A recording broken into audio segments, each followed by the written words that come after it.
NLE Choppa, listen to me. You can't go walk the runway with that little walk. You remember that walk you had? I think I'm a bad. You can't come back to that walk. I think I'm a bad. And Cantrell is evil, and he's a bad influence. So you want to go and put that man on his knees. You want to bring it top up. Say, bro, man, you irrelevant, and I said what I said, bro. You need a like me to keep you. When NLE Choppa's KO hit the internet, it felt like the ground under hip-hop cracked open. Within minutes, headlines blared across every blog feed. Twitter timelines froze mid-scroll. Even rappers who usually play it cool started weighing in, like referees in a title fight. Screens lit up with disbelief, admiration, and pure chaos. It wasn't just another diss record. It sounded like a declaration of war dressed as poetry. The bass still echoed through headphones when fans began asking the same question. Did Choppa really just go after YoungBoy like that? Clips spread faster than wildfire.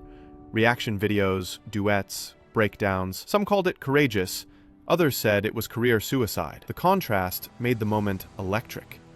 Every few seconds, another celebrity tweet dropped, each one fanning the flames higher. What made it so wild wasn't just the words he used. Choppa, listen to me. You can't go walk the runway with that little walk. You remember that walk you had? I think I'm a bad. You can't come back with that walk. I think I'm a bad.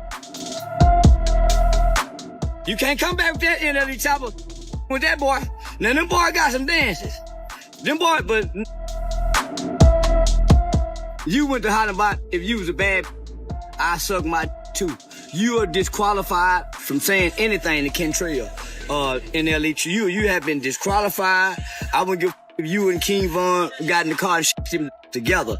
Once you learn that walk, like that runway model walk, and you went in front of the whole world, you can't come back over here to this side of the railroad track and go to barking.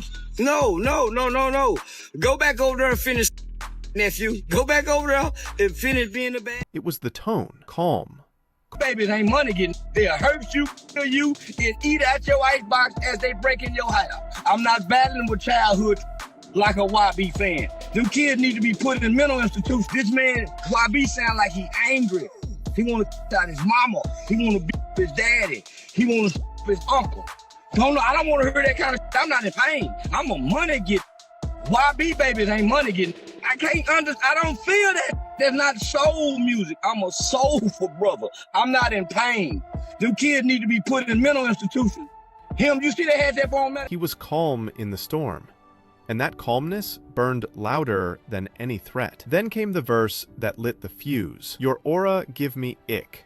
Guys like you make me sick. The internet froze. That one sentence turned into a trending headline, dissected in podcasts, memes, and reaction videos. Some fans called him fake deep, accusing him of posturing as a philosopher. Others compared his tone to X and Pac, artists who challenged an entire system with raw conviction. Was Choppa trying to wake the culture up, or just feed it more division?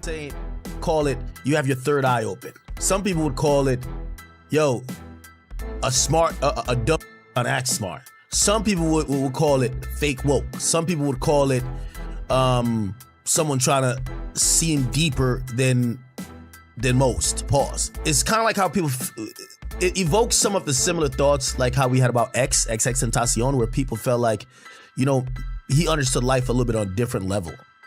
And I think that's what NLE Choppa is aiming. The internet lit up with confusion. How could the loudest moral preacher turn into the loudest heckler in 24 hours? It felt like watching someone argue with their own reflection. Fans clipped the contradictions side by side, laughing at how fast loyalty turned into performance. The same man who praised Choppa last week called him soft today, one comment read, capturing the irony perfectly. But it didn't stop there. YoungBoy's mother jumped in with the kind of raw emotion only a parent could bring. She didn't debate lyrics.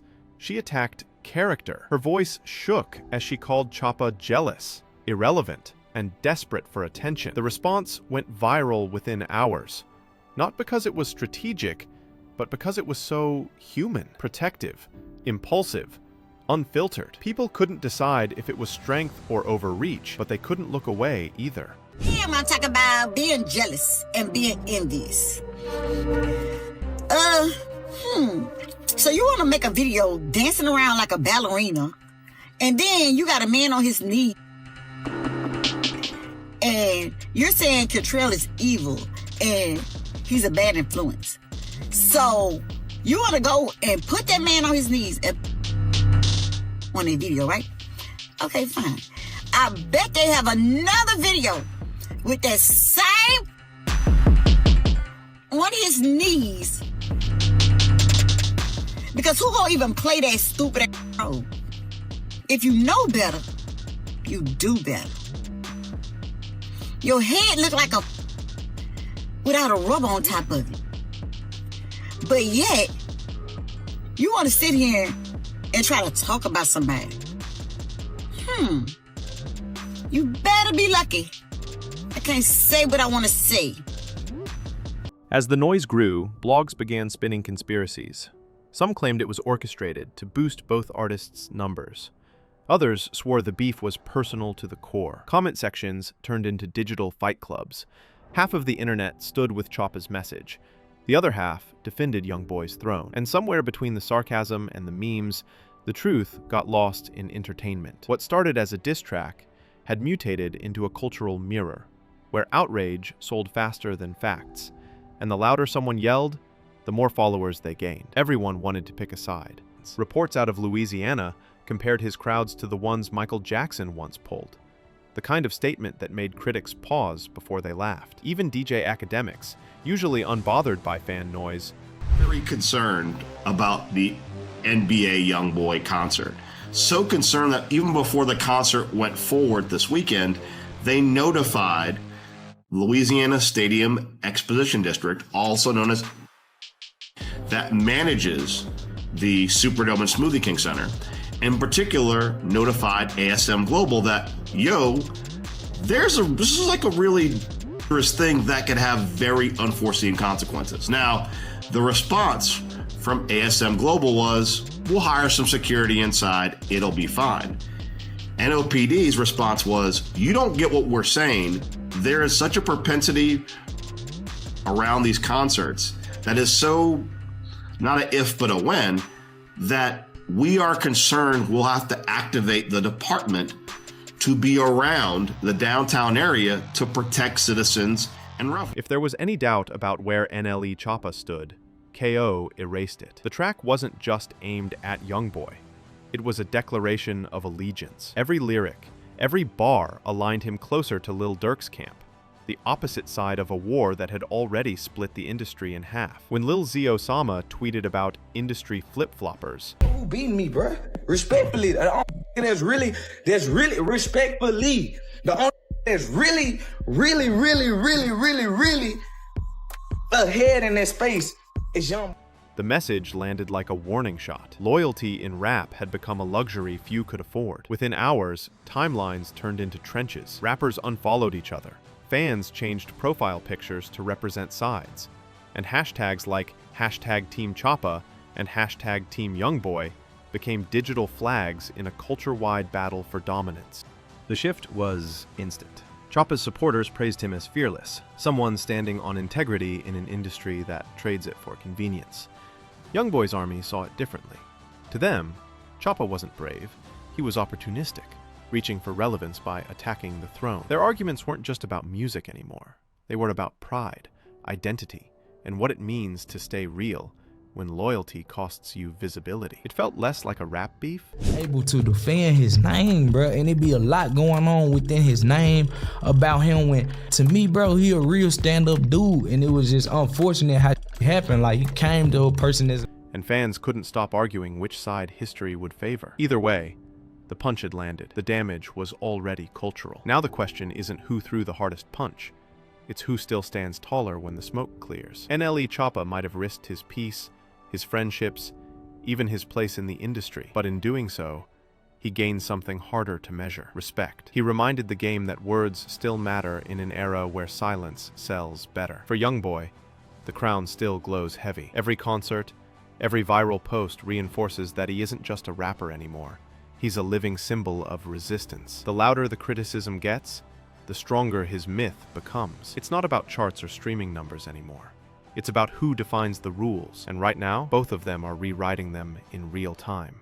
But the deeper question lingers. Did Choppa win the moral battle, or just start a war he can't finish? Was this the moment he earned his seat at the table, or the move that forever labeled him as the challenger who couldn't wait his turn? The answers depend on who you ask, and that's exactly why this story refuses to end. Because somewhere between loyalty and legacy, the truth keeps shifting. So King of Rap. We just gotta claim it today. King of Rap. King of Rap. That's a new narrative I'm driving. These gonna have to bow to defeat. I like it. We're not talking about Kendrick and Drake, and they're on a different level. But below Kendrick and Drake, I'm sorry. With all due respect to every other rapper, YoungBoy is the king of rap right now. I'm sorry to tell y'all. The walk down I seen in Atlanta tonight, give him the throne. Just give him the throne. YoungBoy, the king of rap. I'm sorry to tell y'all. Hey, listen, I'm not saying it'll last forever. But for right now, in the last 4 or 5 months, YoungBoy. So now it's your turn. Who really wears the crown? YoungBoy with his empire, or Choppa with his conviction? Drop your thoughts in the comments below, because this debate isn't leaving the culture anytime soon. And if you think this was wild, wait until you see what drops tomorrow. The next story makes this one look like a warm-up. Stay tuned, stay sharp, and remember, this is Rap Uncovered, where the beats never stop and the streets never sleep.